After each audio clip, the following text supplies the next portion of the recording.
If you're like me, you have often, at least once a year, considered upgrading your camera gear.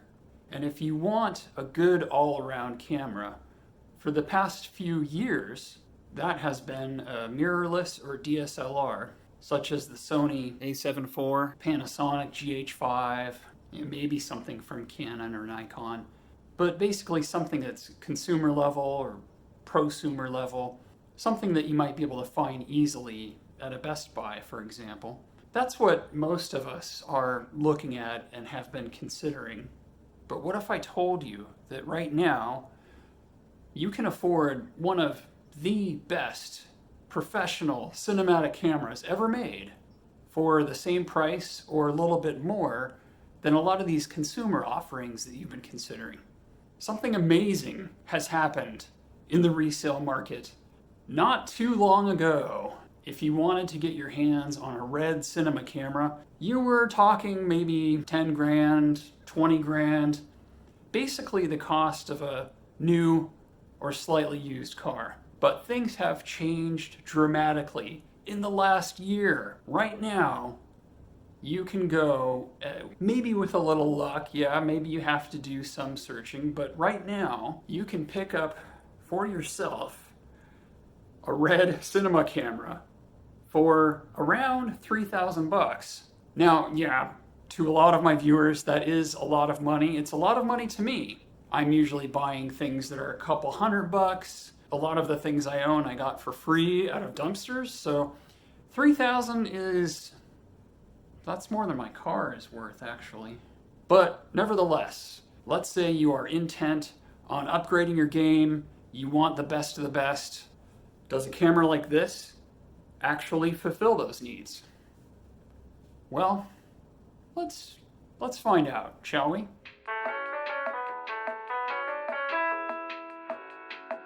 Now, there are plenty of reviews out there about RED cinema cameras. I won't waste too much of your time going into information that you've already probably heard before. I'm just going to take a look at the camera from the perspective of someone like you or me who would consider something like this, because the price point has now come down to be at about the level of, let's say, going to Best Buy and buying an a7 IV. So for that same 3 grand, or you know, as I'll go into detail, you know, thereabouts, you can pick up one of these. Should you? Is this a rational, logical alternative to something like an a7 IV or Canon, Nikon, whatever you know, Panasonic, whatever the equivalent would be as far as features and price range goes in the DSLR or mirrorless world right now? So let's dive into this and look at this situation a little bit deeper through this lens, the average Joe lens. All right, so one thing that you have to realize is when you find one of these deals, you're mostly getting the brain, which is this big box part here, which doesn't include this usually, or this, or this, or this, or this. Most of the brains out there, it's just this center section, and not the lens itself, but the lens mount. That's this thing right here that is bolted on with these 4 bolts. And they come in a variety of flavors. This one happens to be Canon EF. So yes, you know, you're sort of starting out in the same price range. I guess if you're lucky, you might get someone who needs to feed their crack addiction. He'll sell you his camera for like, you know, $1,000, all included. What you might need to keep in mind if you don't snag one of those crack deals is you need a way to record the output. So this module is a side mag module. I've seen them for, let's say, 500, and that bolts right on. Or you can take the SDI output and go into an external recorder, but you have to have one of those, you know, Atomos or a Convergent Design, and those are, you know, $1,000. If you do go with this side mag reader, you'll need an actual SSD mag.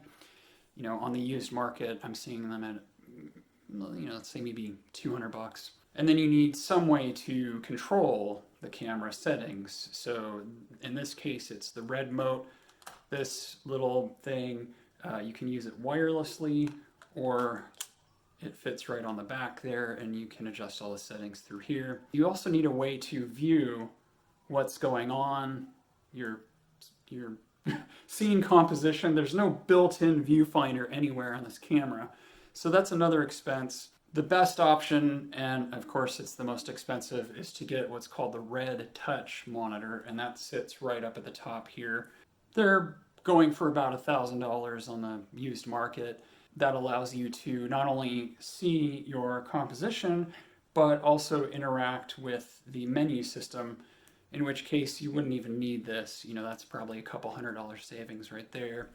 The other option is to get what's called the RED Bomb. It's a little eyepiece viewfinder.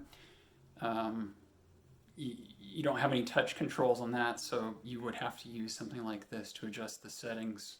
And then if your camera did not come with it and you want to use it out and about, not tied to a wall socket somewhere with a power adapter, then you're going to need some sort of way of powering the camera. And in this case, there's a side V-mount, and you'll want to pick up one of these batteries. This is a V-Lock battery. Fits right on there like that. And now you have a way to power up your camera. At this stage, if I had my monitor or my eyepiece, I would be ready to go. Oh, the lens. Yeah, since this is an EF mount, it's really up to you. I mean, you could get like a nifty 50, I'm sure for like $100 somewhere, all the way up to, you know, a $50,000 anamorphic, whatever, you know, it's your preference. But what I'm trying to say is you need to consider that when you're trying to estimate the overall cost of going this route. So what are we up to so far? We've got the brain, the side mag reader, a way to control the menu systems, your battery apparatus, however you want to approach that. There are other, you know, there's ones that go on the back that use RED's own branded batteries, but keep in mind, getting those, you can't buy them new anymore, and getting them used because of the age and wear, you're lucky if they're going to work at all, if not provide you with maybe 5 minutes of use. So you're better off going with a solution that offers you a battery that you can purchase new. So all of that adds up to be a little bit more than the original Sony A7 IV GH5. So keep that in mind. Now, if you have to keep to a strict number, you're not going to be able to configure your camera fully. But you could get away with a very minimal setup. You know, you could just have, you could have the brain, you could have the controller. Let's say you have some sort of external recorder already. Let's say you have a HDMI monitor, something like this. You can plug that actually in. There's a full-size HDMI port down here. And your lens, let's say you have a Canon EF lens sitting around the house. So, you know, you could, for certain uses, get away with picking up just a very minimal setup and be at the same price point of the other consumer cameras that I've been talking about.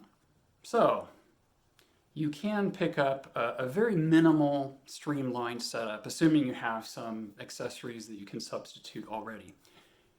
You can get into the RED cinema world for the cost of a consumer camera. Yes. Now, would you want to? And that seems like the stupidest question ever to exist. But there are some aspects of this camera that you may not have considered.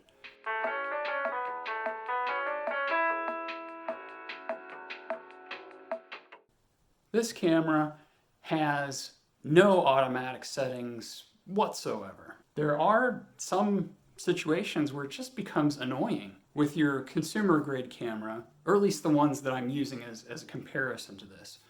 You do have the option to go automatic, manual, make certain adjustments in between. And there are times, believe it or not, where it just makes sense to have an automatic setting. Whoa. I'm looking in the comments section to see if anybody's already starting to flame me. I mean, there are just some times where you want the camera to do things automatically. You either don't want to, or you can't put, hours into setting up your shot. You just want to be able to turn a thing on, grab some footage on the go, let's say, capture a random event that's happening out in the world. Well, if this is where you've tied up all your money, this is the camera you're going to have with you. So if something happens out in the world and you want to capture it, you need to be able to turn it on, throw it into some auto settings, and at least get what's going on. With this camera, no. Every single thing you're going to have to sit there and dial in. And if you're trying to capture something on the fly, that's just not going to happen.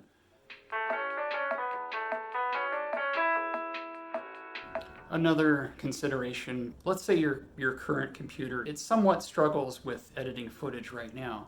Well, you are going to be in for a shock because although you can adjust the compression levels on this camera, the file that it produces with the least amount of compression at 4K, a lot of you with computers out there that are maybe, sort of struggling right now with, let's say, 1080 footage, I don't even think that you would be able to touch the files coming off of this thing. I guess a quick and easy example off the top of my head is a 30-second clip or thereabouts from this camera, which is a smartphone. Probably about 400 megabytes. It's an MP4 file. It's heavily compressed.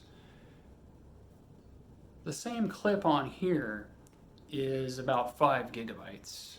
So, if your computer is not of a certain caliber, you may not even be able to edit the footage at all, or it might severely struggle. So that's something to keep in mind. But if you do have a good computer, hey, you're pretty much good to go. The only thing that I would consider is the amount of time it takes to transfer these files onto your computer is going to go up. It's going to add time to your day. All of that adds up. All of that transfer time adds into the total amount of time it takes to make the final product. And also, the footage from here, you're going to have to also add in time for each shot to adjust and correct and grade your coloring. And all of this, all of it really does pile up. I mean, the amount of time that you're going to spend is not that that's a bad thing, because again, a camera like this is designed to give you more control over every little thing. But in an average Joe's world, we don't necessarily want to spend days, weeks, months perfecting the color of everything, uploading files, assembling our gear together, disassembling it, all that stuff. So, not bad, just something to consider, something to add into the whole notion of going with this camera.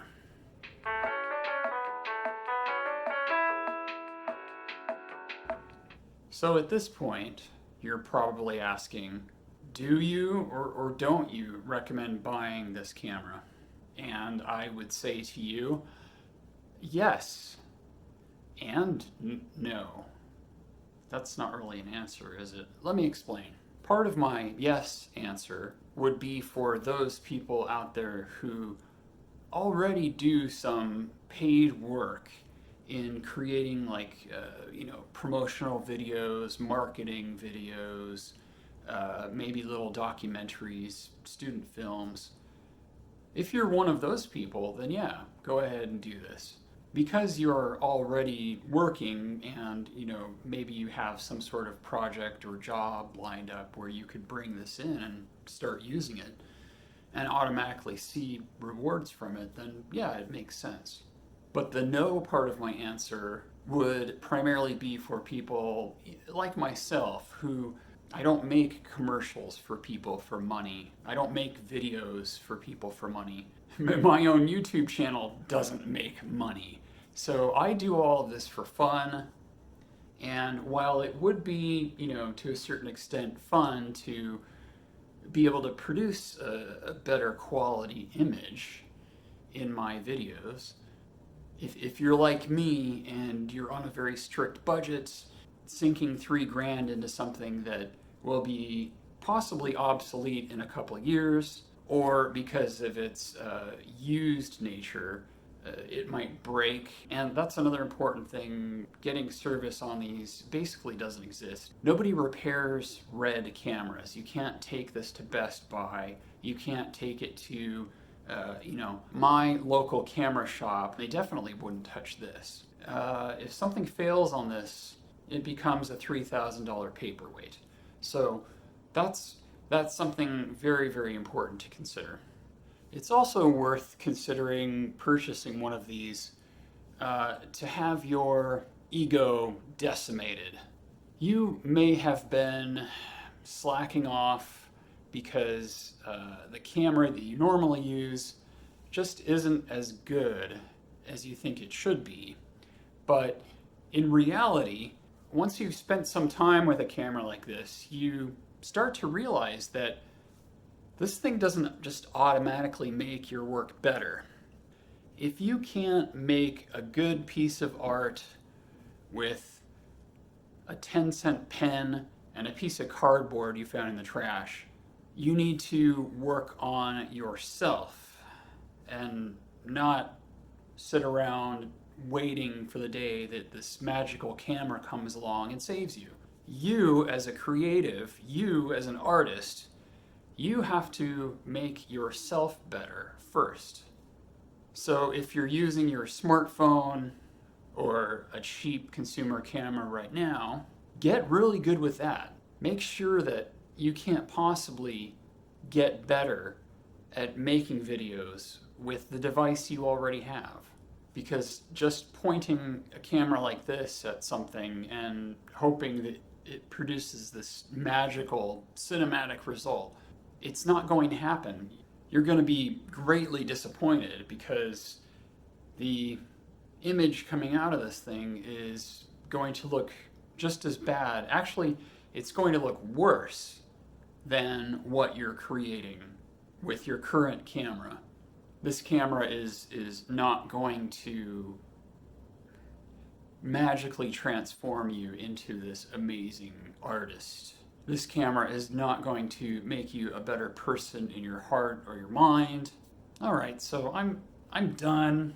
If you do end up going this route, please leave a comment in the comment section. Or if you've done this already, leave a comment, because we all learn by sharing our experiences. It just makes us all around better creatives. Whether you like this video or not, give it a thumbs up because it helps me rank in YouTube, even though it's at the bottom.